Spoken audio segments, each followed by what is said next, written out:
할렐루야! 네, 안녕하십니까. 우리 엠마오 성경 공부를 시청하고 계신 우리 비전교회 성도님들, 오늘은 특별히 교회에서 영상을 찍도록 하겠습니다. 먼저 기도하고 성경 공부 시작하도록 하겠습니다. 제가 기도하겠습니다. 사랑의 하나님, 참 감사합니다.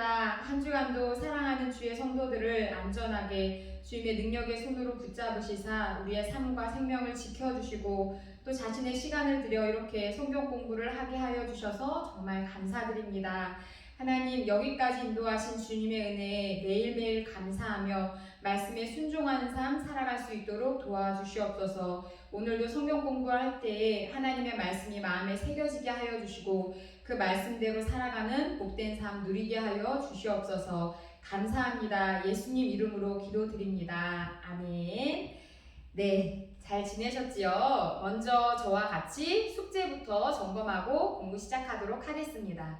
1과부터 지난과 12과라고 되어 있는데 13과까지 성과 암송부터 하고 시작하도록 하겠습니다. 1과 시작! 요한계시록 3장 20절 말씀.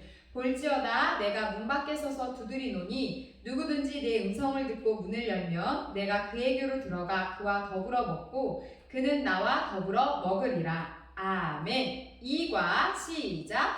요한복음 1장 12절 말씀. 영접한 자 곧 그 이름을 믿는 자들에게는 하나님의 자녀가 되는 권세를 주셨으니. 아멘. 3과 시작. 요한일서 5장 13절 말씀. 내가 하나님의 아들의 이름을 믿는 너희에게 이것을 쓰는 것은 너희로 하여금 너희에게 영생이 있음을 알게 하려 함이라. 아멘. 4과 시작. 베드로전서 2장 2절 말씀. 갓난 아기들같이 순전하고 신령한 젖을 사모하라. 이는 그로 말미암아 너희로 구원에 이르도록 자라게 하려 함이라. 아멘. 5과 시작. 시편 119편 9절 말씀. 청년이 무엇으로 그 행실을 깨끗하게 하리이까? 주의 말씀만 지킬 따름이니이다. 6과 시작. 시편 119편 11절 말씀. 내가 주께 범죄하지 아니하려 하여 주의 말씀을 내 마음에 두었나이다. 아멘. 7과 시작. 에베소서 6장 17절 말씀. 구원의 투구와 성령의 검, 곧 하나님의 말씀을 가지라. 아멘. 8과 시작. 마태복음 4장 4절 말씀. 예수께서 대답하여 이르시되 기록되었으되 사람이 떡으로만 살 것이 아니요 하나님의 입으로부터 나오는 모든 말씀으로 살 것이라 하였느니라 하시니. 아멘. 9과 시작. 마태복음 4장 7절 말씀. 예수께서 이르시되 또 기록되었으되 주 너의 하나님을 시험하지 말라 하였느니라 하시니. 아멘.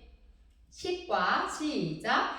마태복음 4장 10절 말씀. 이에 예수께서 말씀하시되 사탄아 물러가라. 기록되었으되 주 너의 하나님께 경배하고 다만 그를 섬기라 하였느니라. 아멘. 11과 시작. 고린도전서 10장 13절 말씀. 사람이 감당할 시험 밖에는 너희가 당한 것이 없나니 오직 하나님은 미쁘사 너희가 감당하지 못할 시험 당함을 허락하지 아니하시고 시험 당할 즈음에 또한 피할 길을 내사 너희로 능히 감당하게 하시느니라. 아멘. 12과 시작. 요한일서 5장 11절부터 12절까지의 말씀. 또 증거는 이것이니 하나님이 우리에게 영생을 주신 것과 이 생명이 그의 아들 안에 있는 그것이니라. 아들이 있는 자에게는 생명이 있고 하나님의 아들이 없는 자에게는 생명이 없느니라. 아멘. 13과 시작.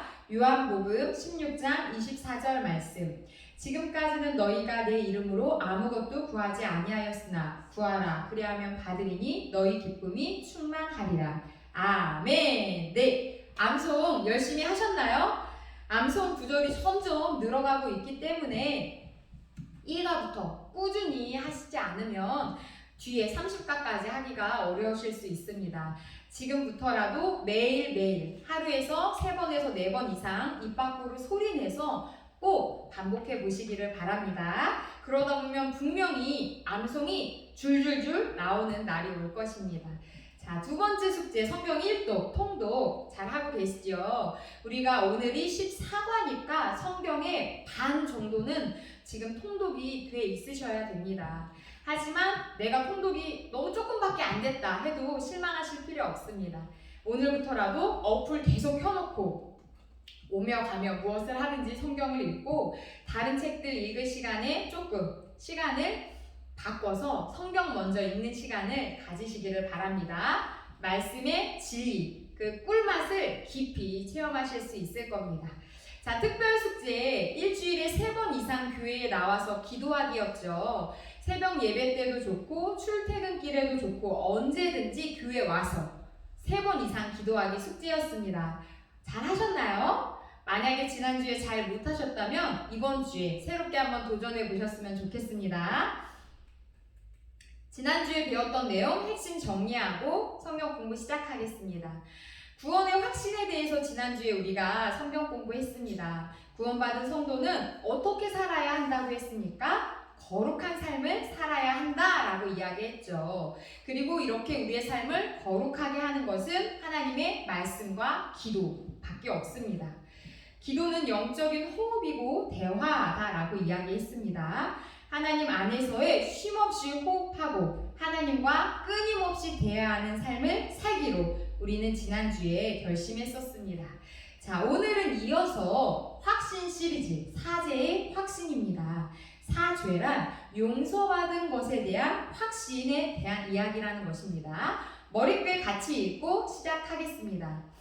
지난과에서 우리는 기도의 확신에 대해서 배웠습니다. 기도의 확신을 가진 우리에게 사탄은 또 다른 방법으로 공격해 올 것입니다. 하나님은 너같이 날마다 죄를 짓는 더러운 자의 기도를 듣지 않을 것이다. 그러므로 너 같은 자는 기도할 자격이 없다. 봐라, 너 또 죄 지었지. 그러면서도 그리스도인이라 자처하느냐? 하지만 하나님께서는 이러한 상황 속에서 그의 자녀들이 잘못을 범했을 때 해야 할 일들을 그의 말씀 속에서 가르쳐 주십니다. 다음 구절 요한 1서 1장 9절의 말씀은 사죄의 확신을 주는 말씀입니다. 아멘. 그렇습니다. 사탄은 끊임없이 우리를 어떻게든 넘어뜨리려고 믿음에서 떨어뜨리려고 공격을 합니다. 특히 우리의 연약함을 우리보다 더 잘 알고 있기 때문에 내가 자꾸만 넘어지고 있는 죄 짓는 그 부분에서 양심의 가책을 주면서 기도하지 못하게 하나님 앞으로 나아가지 못하게 구원의 확신이 흔들리게 공격한다는 것이지요. 그럴 때 우리는 하나님의 말씀을 붙잡아야 됩니다. 어떤 말씀을 붙잡아야 되냐면 오늘 14과의 성구 요한 1서 1장 9절 말씀입니다. 함께 읽겠습니다. 소리내어 3번 읽겠습니다. 시작! 요한 1서 1장 9절 말씀. 만일 우리가 우리 죄를 자백하면 그는 미쁘시고 의로우사 우리 죄를 사하시며 우리를 모든 불의에서 깨끗하게 하실 것이요. 아멘. 요한 1서 1장 9절 말씀. 만일 우리가 우리 죄를 자백하면 그는 미쁘시고 의로우사 우리 죄를 사하시며 우리를 모든 불의에서 깨끗하게 하실 것이요. 아멘. 요한 1서 1장 9절 말씀. 만일 우리가 우리 죄를 자백하면 그는 미쁘시고 의로우사 우리 죄를 사하시며 우리를 모든 불의에서 깨끗하게 하실 것이요. 아멘. 1번 예수님을 믿고 나면 우리가 죄를 하나도 안 짓게 될까요? 어떠신 것 같으세요? 지금 이 영상을 함께 보며 공부하고 계신 우리 성도님들 예수님 믿으시죠? 예수님 믿고 난 이후에 죄를 하나도 안 지으셨나요? 그렇지 않습니다. 맞아요. 오늘도 우리는 죄를 지었습니다. 자, 그렇다면 2번 옷이 더러워지면 어디로 보내야 하나요? 보통 집에서 옷이 더러워지면 세탁실에, 세탁기가 있는 세탁실로 빨래 바구니에 옷을 넣기도 하고 또 이런 외투 같은 건 세탁소로 보내기도 하지요. 3번 자녀가 되었다는 것과 친분이 있다는 것의 차이는 무엇일까요? 잘못했을 때 용서하는 것의 차이인 것 같습니다. 저도 어린 딸 아이들을 키우고 있는데 제 딸 아이들이 잘못했을 때 하루에 3번이든 4번이든 5번이든 그 이상이든 잘못했을 때 용서할 수밖에 없습니다. 엄마 잘못했어요 하면은 안아주고 달래주고 이제 그렇게 하지마 라고 용서하면서 관계가 회복이 되죠. 그런데 그 아이가 제 딸아이가 아니고 제 친구라고 한번 가정해 보도록 하겠습니다. 물론 친구니까 용서할 수 있죠. 그런데 그 친구가 똑같은 실수를 한두 번 하는 게 아니라 4번, 5번, 10번을 반복한다면 그 친구를 제가 편안한 마음으로 볼 수가 있을까요? 아마도 어렵겠죠. 맞습니다. 자녀는 잘못했을 때 끊임없이 용서할 수 있지만 친분이 있는 관계는 한두 번 용서하게 됩니다. 자녀와 친분이 있는 것의 차이는 잘못했을 때 용서하는 정도의 차이라고 할 수 있습니다. 4번, 여러 번 부탁하면 뻔뻔스럽다고 느껴지는 관계는 어떤 관계일까요? 우리 3번에서 봤죠. 자녀와 그냥 친분 있는 관계의 차이에 대해 이야기했는데 맞습니다. 자녀라면 나에게 하루에 몇 번이든 어떤 부탁을 하고 요구를 해도 들어줄 수 있습니다. 왜냐하면 내 자녀니까요. 하지만 적당히 친분 있는 관계는 한두 번 부탁하면 더 이상 부탁하기가 어렵고 미안한 마음이 들지요. 5번, 뻔뻔스럽다고 느껴지면 그 다음에 가서 또 부탁할 수 있을까요? 제가 똑같은 부탁을 이 사람한테 3번, 4번 하고 나니 너무 뻔뻔하다는 생각이 드는 거예요. 물 좀 떠다 주세요. 우리 사무실에 계신 전사님한테 전사님 물 좀 떠다 주세요. 다음 날도 물 좀 떠다 주세요. 그 다음 날도 물 좀 떠다 주세요. 할 수 있을까요? 이상한 거죠. 할 수 없습니다. 이와 같이 사죄의 확신이 없으면 우리는 기도할 수 없습니다. 하나님께서 내가 잘못했을 때 용서해 주신다는, 내가 기도할 때 나의 기도를 10번이든 20번이든 100번이든 그 어느 때에든지 내 기도를 들으시고 응답하신다는 확신이 없으면 우리는 기도할 수 없는 것이지요. 나 같은 주제에 어떻게 기도할 수 있어? 너무 뻔뻔스럽게 느껴진다. 난 오늘도 죄를 지었는데, 이런 생각이 드는 순간 우리는 기도할 수가 없는 것입니다. 자, 오늘 성구 소리내어 2번 더 읽어보도록 하겠습니다.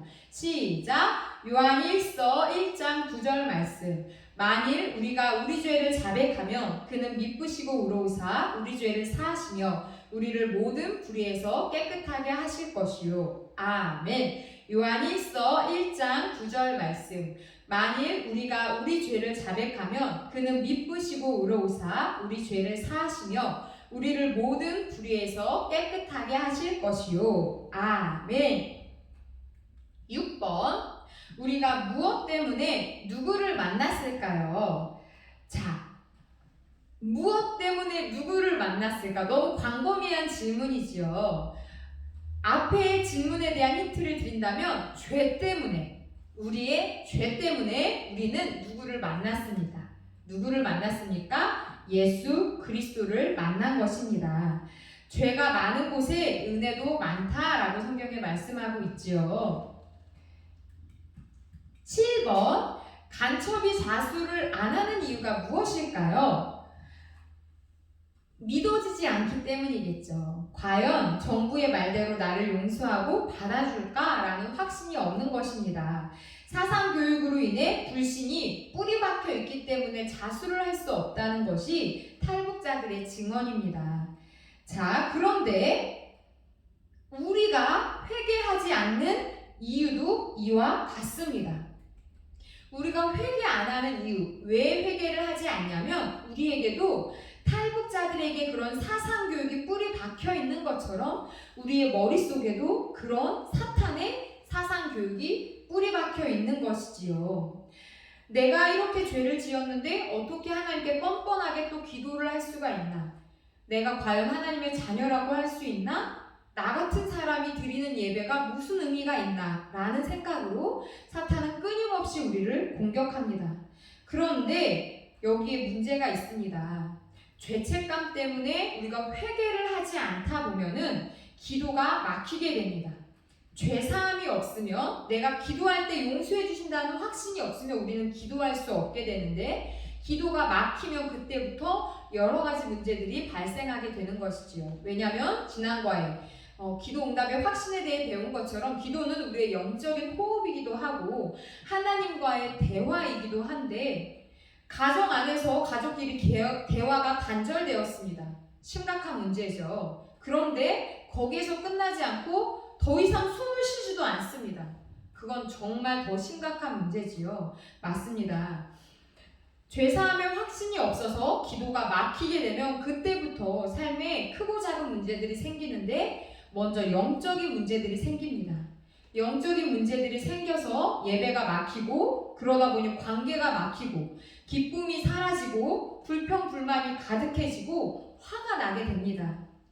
교회 안에 문제가 생기는 건 대부분 하나님과의 관계가 막혀있는 사람들로 인해서 문제가 생기게 됩니다. 이렇게 사제의 확신이 없으면 기도가 끊어지고 시험에 드는 일들이 끊임없이 찾아온다는 것입니다. 시험에 들면 교회에 떠나게 되겠죠. 그렇기 때문에 사제의 확신을 갖는 건 너무나도 중요한 일입니다. 자, 9번 요한일서 1장 9절 말씀을 오늘 우리 본문 성구 말씀이지요. 다시 한번 읽어보겠습니다. 자백하면 어떻게 된다고 하셨는지 소리내어서 3번 읽어보도록 하겠습니다. 시작! 요한일서 1장 9절 말씀. 만일 우리가 우리 죄를 자백하면 그는 미쁘시고 의로우사 우리 죄를 사하시며 우리를 모든 불의에서 깨끗하게 하실 것이요. 아멘. 요한일서 1장 9절 말씀. 만일 우리가 우리 죄를 자백하면 그는 미쁘시고 의로우사 우리 죄를 사하시며 우리를 모든 불의에서 깨끗하게 하실 것이요. 아멘. 요한일서 1장 9절 말씀. 만일 우리가 우리 죄를 자백하면 그는 미쁘시고 의로우사 우리 죄를 사하시며 우리를 모든 불의에서 깨끗하게 하실 것이요. 아멘. 자, 어떻게 된다고 말씀하고 있습니까? 우리가 우리의 죄를 하나님께 고백할 때, 회개할 때 어떻게 해주겠다라고 성경에서 말씀하고 있나요? 모든 죄에서 깨끗하게 하겠다. 깨끗하게 하겠다라고 말씀하고 있습니다. 이와 관련된 성경 구절 한번 찾아서 읽어보도록 하겠습니다. 히브리서 8장 12절 말씀입니다. 한 목소리로 읽습니다. 시작! 내가 그들의 불의를 긍휼히 여기고 그들의 죄를 다시 기억하지 아니하리라 하셨느니라. 아멘. 어떻게 할 때 이런 은혜가 우리에게 임할까요? 우리가 우리의 죄를 자백할 때, 쉽게 말해서 회개하는 기도를 올려드릴 때 우리를 긍휼히 불쌍히 여기셔서 우리의 죄를 다시는 기억하지 않겠다라고 말씀하셨습니다. 또 시편에서는 이렇게 말씀하고 있습니다. 시편 51편 9절 말씀입니다. 같이 읽겠습니다. 시작! 주의 얼굴을 내 죄에서 돌이키시고 내 모든 죄악을 지워주소서. 아멘. 맞습니다. 우리가 우리의 죄를 자백할 때, 회개 기도할 때 주님께서 우리의 죄에서 얼굴을 돌이키시고 모든 죄악을 지워주겠다 약속하셨습니다. 10번, 죄를 자백한다는 것은 정확하게 털어놓는 것입니다. 적당히 두루뭉실하게 넘어가서는 안 됩니다. 우리 자녀가 또는 우리의 지인들이 나에게 어떤 잘못을 했을 때 사과를 할 때 나에게 어떻게 말해주기를 원하시나요? 또 교회 안에서 목사님이 어떤 문제를 일으킨다면, 목사님께 어떤 문제가 있다면 성도들이 그 문제를 적당히 대충 알고 싶어 할까요? 아니면 굉장히 자세히 알고 싶어 할까요? 정답은 뻔하죠. 누군가 나에게 잘못을 해서 사과를 할 때 적당하게 미안해 하는 것보다 이것에 대해서 내가 너를 마음을 상하게 해서 정말 미안해 라고 진실되게 정확하게 사과해 주기를 바라지 않으십니까? 부부 관계에서 내 배우자가 나한테 잘못했을 때 미안해 라는 말보다 내가 이래 해서 미안해 다시는 안 그럴게 라고 정확하게 사과해 주시기를 원하시지요. 맞습니다. 그런데 우리는 타인의 잘못에 대해서는 이렇게 자세하게 듣고 싶어하고 구체적인 사과를 받고 싶어 하는데 나 자신의 죄의 고백에 대해서는 적당히 두루뭉실하게 그냥 이렇게 덮고 지나가고 싶어 한다는 것입니다. 그런데 하나님 앞에서 우리가 자세히 고백해야 할 이유가 있습니다. 우리가 회개 기도할 때에 사람에게 미안하다고 사과할 때 정확하고 자세하게 사과해야 되는 것처럼 하나님께 우리의 죄를 자백할 때도 아주 자세하게 고백해야 되는데, 그 이유는 그렇게 깨끗하지 못한 나조차도 다른 사람의 잘못에 대해서 자세히 듣기 원한다면 하나님은 우리의 죄의 고백을 얼마나 자세히 듣기 원하실까요?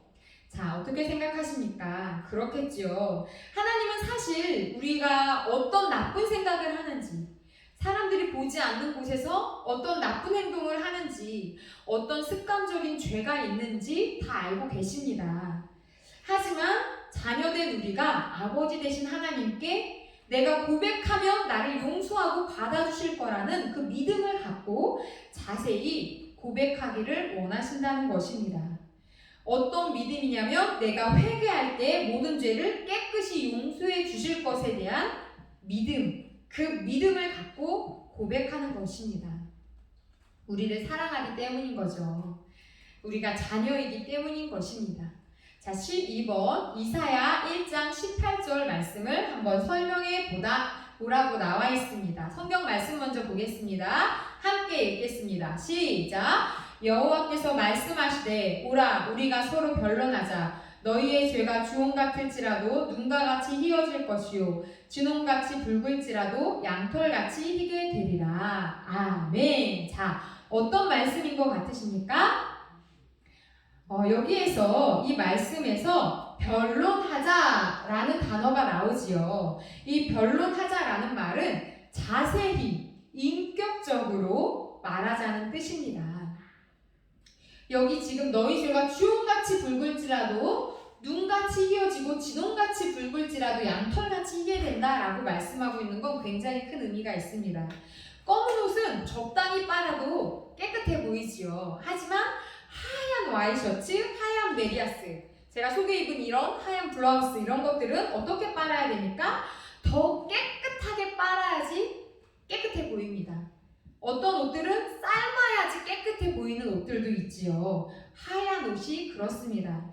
하나님께서 우리를 그렇게 적당히 용서해 주시고 적당히 회복시켜 주시는 것이 아니라 흰 눈처럼 양털처럼 우리가 주님 앞에 우리의 죄를 자백할 때 우리를 그렇게 온전히 완전히 용서해 주시고 새롭게 해주시겠다라는 약속의 말씀입니다. 13번 요한복음 13장 4절부터 10절 말씀을 읽고 요약하고 다음에 답해보세요. 자, 성경 말씀부터 읽도록 하겠습니다. 혹시 이 글씨가 앞에 너무 많아서 잘 안 보이시는 분은 요한복음 13장 4절부터 10절 내 성경책으로 찾아서 읽으시면 되겠습니다. 요한복음 13장 4절부터 10절 말씀입니다. 한 목소리로 같이 읽도록 하겠습니다. 시작! 저녁 잡수시던 자리에서 일어나 겉옷을 벗고 수건을 가져다가 허리에 두르시고 이에 대하여 물을 떠서 제자들의 발을 씻으시고 그 두르신 수건으로 닦기를 시작하여 시몬 베드로에게 이르시니 베드로가 이르되 주여 주께서 내 발을 씻으시나이까. 예수께서 대답하여 이르시되 내가 하는 것을 내가 지금은 알지 못하나 이후에는 알리라. 베드로가 이르되 내 발을 절대로 씻지 못하시리이다. 예수께서 대답하시되 내가 너를 씻어주지 아니하면 내가 나와 상관이 없느니라. 시몬 베드로가 이르되 주여 내 발뿐 아니라 손과 머리도 씻어 주옵소서. 예수께서 이르시되 이미 목욕한 자는 발밖에 씻을 필요가 없느니라. 온 몸이 깨끗하니라. 너희가 깨끗하나 다는 아니니라 하시니. 아멘. 자, 방금 읽으신 이 성경 말씀을 기억하시면서 다음에 답해 보시겠습니다. 1번 8절에서 베드로에게 내가 너를 씻지 아니하면 나와 상관이 없다 라고 예수님께서 말씀하셨는데 이게 무슨 말씀일까요? 자, 앞에 성경 말씀 다시 보여드리겠습니다. 8절에 베드로가 이르되 내 발을 절대로 씻지 못하십니다 라고 거절하니까 예수님께서 말씀하셨죠. 내가 너를 씻어주지 아니하면 네가 나와 상관이 없다 라고 말씀하셨습니다. 자, 이게 무슨 뜻일까요? 여기에서 씻는다라는 의미는 오늘 우리 이 본 강의 제목과 같습니다. 우리 지금 본 강의 제목이 뭡니까? 사죄의 확신이지요. 맞습니다. 죄를 씻음 받지 않으면 예수님과 상관이 없다라는 말씀입니다. 예수님이 이 땅에 오신 이유가 무엇입니까? 그렇죠. 우리의 죄를 용서해 주시기 위해서, 우리의 죄를 사해 주기 위해 이 땅에 오신 것이지요. 그러기 위해 우리의 구원자로 이 땅에 오셨습니다. 그런데 예수님께 우리의 죄를 고백하지 않고 죄 씻음, 죄 용서를 받지 않겠다면 도대체 예수님이 무슨 필요가 있겠습니까? 그래서 예수님께서 지금 내가 너를 씻어주지 않으면 너와 나는 상관이 없다라고 말씀하셨습니다. 아하! 이 이야기를 들으니까 뭔가 이 발 씻는 게 단순하게 그냥 깨끗하게 닦는 행위에서 끝나는 게 아니라 무언가 다른 의미가 있구나라는 것을 아시겠지요. 그렇습니다. 10절에 보면은 목욕한 자는 발밖에 씻을 필요가 없다라는 말씀이 나옵니다. 이 말씀을 설명해 드리도록 하겠습니다. 자, 1번에서 나온 내가 너를 씻어주지 않으면 너와 나는 상관이 없다. 네가 죄 용서함을 받지 않으면 너와 나는 상관이 없다라는 말씀이었습니다. 자, 10절에 나오는 목욕한 자는 발밖에 씻을 필요가 없다라는 말씀은 우리가 아담과 하와의 죄로 인하여서 모든 사람에게는 죄가 있는데 어떤 죄가 있냐면 응애하고 태어나는 죄 한번 짓지 않은 것 같은 그 깐난 아기의 마음에도 또 온 세상 모든 사람의 마음에도 원죄라는 것이 있습니다. 지금 이 말씀은 원죄와 자범죄를 설명하고 있는 말씀입니다. 예수님을 믿으면 그 아담 때부터 생긴 모든 인류에게 끼친 죄의 영향력, 타락성, 그 원죄로부터는 태어날 때부터 죄의 종일 수밖에 없는 그 원죄로부터는 자유함을 얻지만 예수님을 믿은 이후에도 우리가 1번에서도 얘기했죠. 예수님을 믿은 이후에도 우리는 계속 크고 작은 죄들을 지어가고 있습니다. 우리가 그 이후에 짓는 자범죄, 그러한 자범죄는 예수님을 믿음으로 원죄가 해결이 되었지만 매일매일 짓고 있는 그 자범죄는 죄 고백을 인하여 회개 기도를 통하여 사죄를 받습니다. 지금 여기에서 말씀하고 있는 목욕은 예수님을 믿음으로 원죄에서 해결함을 받는, 용서함을 받는 것을 말씀하고 있고요. 발을 씻는 행위는 매일매일 짓는 그 자범죄를 매일 회개 기도를 통해 용서받는 것에 대해 말씀하고 있는 것입니다. 비유적인 표현인 것이지요. 자, 오늘 성구 두 번 더 소리내어 읽도록 하겠습니다. 요한일서 1장 9절 말씀 시작! 요한일서 1장 9절 말씀 만일 우리가 우리 죄를 자백하면 그는 미쁘시고 의로우사 우리 죄를 사하시며 우리를 모든 불의에서 깨끗하게 하실 것이요. 아멘. 요한일서 1장 9절 말씀 만일 우리가 우리 죄를 자백하면 그는 미쁘시고 의로우사 우리 죄를 사하시며 우리를 모든 불의에서 깨끗하게 하실 것이요. 아멘. 자, 가정주부이신 성도님들, 가정주부가 하루에 설거지를 몇 번 하나요? 부지런하신 분들은 컵 하나만 생겨도 그 자리에서 바로 설거지 하시기도 하죠. 그런데 보통은 하루에 두세 번, 적어도 하루에 한 번은 설거지를 합니다. 만약에 설거지를 하지 않고 그 설거지 안 한 그릇에 또 밥을 담아서 내주고 설거지 안 한 그릇에 또 밥을 담아 내어주면 그거는 이제 밥그릇이 아니라 개밥그릇 또는 뭐 이렇게 짐승의 사료 그릇 같은 게 되는 거겠죠. 우리가 하루에도 한두 번은 설거지를 하는데 우리의 영혼의 설거지도 적어도 하루에 한두 번은 해야 된다는 것입니다. 우리가 밥을 먹고 그릇을 씻을 때 이 밥풀이 막 달라붙어 있는 밥그릇을 물에 담가놓지도 않고 곧장 씻지도 않고 그냥 식탁 위에 올려놓고 2-3일 지나면 어떻게 되나요? 그 다음날은 씻기가 너무 어려운 아주 밥알이 딱딱하게 달라붙는 그런 밥그릇이 됩니다. 근데 우리의 심령도 마찬가지입니다. 내가 하나님 앞에 어떤 죄를 지었을 때 내 안에 계신 성령님이 딱 사인을 주십니다. 뭔가 마음이 불편하고 내가 뭔가 잘못한 것 같고 실수한 것 같고 찝찝하고, 그런데 그때 바로 그 순간 내가 회개하지 않으면 우리의 심령에 이렇게 죄의 음식 찌꺼기처럼 죄의 찌꺼기가 이렇게 쌓이게 된다는 것입니다. 별거 아닌 것 같은 그 죄 빨리 회개하지 않고 계속 눌러붙어져 있으면 어느 순간 교회에 와서 앉아 있어도 뭔가 마음이 열리지가 않고 말씀을 들어도 은혜가 되지가 않고 기도를 해도 기도가 되지 않은 그런 강팍한 심령, 딱딱한 밥알이 붙은 밥그릇과 같은 딱딱하고 강팍한 심령이 된다는 것입니다. 그러므로 우리는 사죄의 확신을 가지고 매일매일, 아니 순간순간마다 무언가 마음에 걸리는 것이 있다면 하나님께 회개 기도를 하며 나아가야 합니다. 하나님과 결코 막히는 것이 없어야 된다는 말씀입니다. 가장 좋은 것은 내가 어떤 부분에서 마음이 걸렸다면 그 자리에서 회개 기도를 하고 마음이 걸린 그 상대에게 가서 용서를 구하는 것, 그게 100점짜리 회개입니다.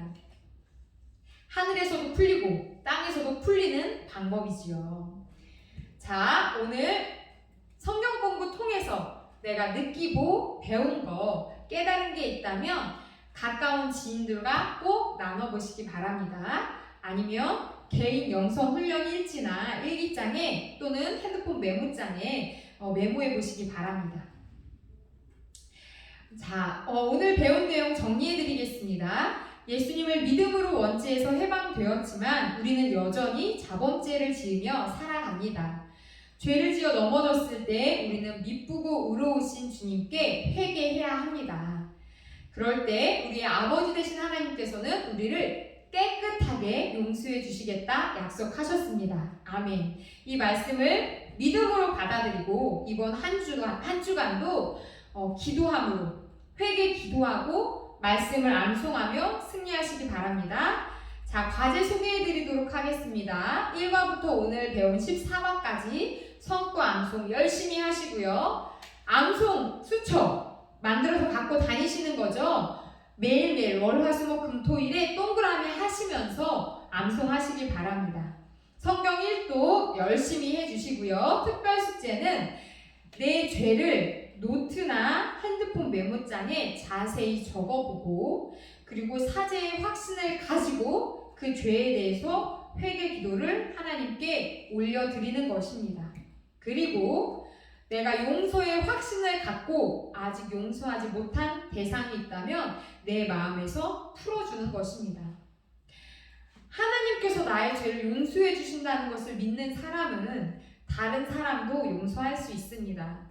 물론 용서가 쉬운 일이 아니라는 거 저도 잘 알고 있습니다.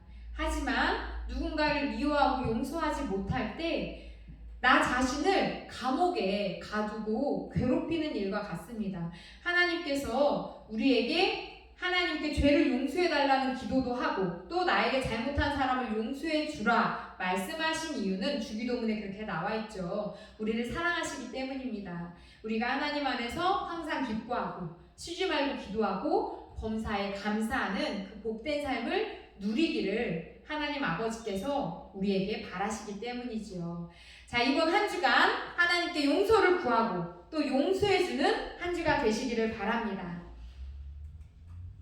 혹시 아직까지도 책이나 프린트물이 필요하다 하시는 분들은 사무실로 연락 주시면 제가 드리도록 하겠습니다. 기도하고 오늘 14가 사죄의 확신 마치도록 하겠습니다. 제가 기도합니다. 사랑의 하나님 참 감사합니다. 우리를 사랑하셔서 우리가 언제든지 하나님 앞에 우리의 죄를 자백하기만 하면 깨끗하게 용서해 준다고 하셨고 또 우리를 사랑하시기 때문에 내가 너희를 용서해 준 것처럼 너희에게 잘못한 사람들도 용서해 주어라. 죄와 미움에 갇히지 말아라. 고통 속에 살지 말아라 라고 말씀해 주신 사랑의 아버지 주님 감사합니다. 이 시간 이 사죄의 확신에 대해서 함께 공부한 사랑하는 주님의 자녀들이 이 성경 공부 하나님의 말씀을 붙잡고 때로는 힘들고 어렵다 할지라도 담대하게 주님 앞에 나가 사죄의 기도를 올려드릴 수 있도록 도와주시고 또 아직도 누군가 마음에 미워하며 괴로움 속에 살아가고 있다면 그 미움의 감옥에서부터 자유함을 얻을 수 있도록 도와주시옵소서. 이번 한 주간도 주의 은혜로 승리할 수 있도록 주님께서 함께하여 주시기를 원합니다. 감사합니다. 살아계신 예수 그리스도의 이름으로 기도드립니다. 아멘. 수고하셨습니다. 이번 한 주간도 말씀 붙잡고 승리하세요.